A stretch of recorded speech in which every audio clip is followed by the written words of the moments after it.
The Orioles, the Yankees, the Mets, and the Red Sox. Okay, the Orioles jumped into free agency over the weekend and signed St. Louis Cardinals free agent reliever, part-time starter Ryan Helsley. This guy was a closer in St. Louis, but before that was a pretty good starting pitcher. At this point, Baltimore's not yet announced what they're doing with him, whether he's going to be their shutdown guy or whether he's going into the starting rotation.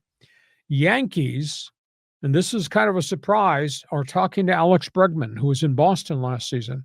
Yankees have had infield problems and inconsistency there, and there are a lot of young guys that they've force-fed.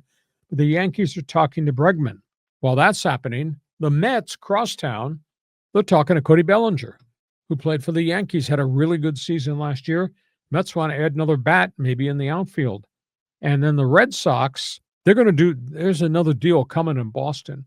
They supposedly have made the parameters known to Peter Alonso and JT Realmuto. I mean, those be hefty contracts, but evidently Craig Breslow, the Red Sox new general manager, says, I'm doing this. We're going to add more quality veteran players to the roster. So you got the Orioles making the deal for Helsley. You got what the Yankees are proposing with Bregman, Cody Bellinger to the Mets, and the Sox looking at the Polar Bear and JT. What do you think? I mean, those are big names. They are big names. And by the way, Alex Bregman is forever going to be a cheater in my book. So wherever he goes, I'm just always going to look at that suspiciously. And by the way, the Red Sox, they do have a lot of young guys on that team. So adding some veteran free agents makes sense for them. The Cody Bellinger deal, I wouldn't sign him either. He's too unpredictable.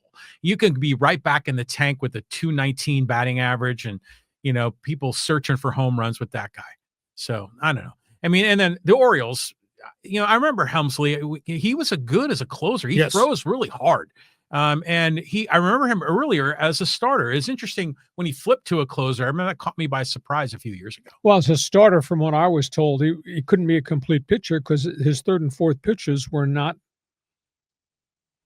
established. Mm-hmm. So they sent him the bullpen with the instructions, just throw this. That's all you need to do. 1 inning and outing, throw 1, throw 2. That's all. Well, they lost Grayson Rodriguez, so they need starting pitching depth. Do you think they might flip him back? Well, he came from there, like you said, and he's a different pitcher now because he's older and he's finally healthy too. Hey, all right. So anyhow, tell you, winter baseball meetings start. Hot Stove League will be lit on this podcast starting on Thursday. You won't want to miss it. Feel free, jump on board. Fans Forum chat box is open.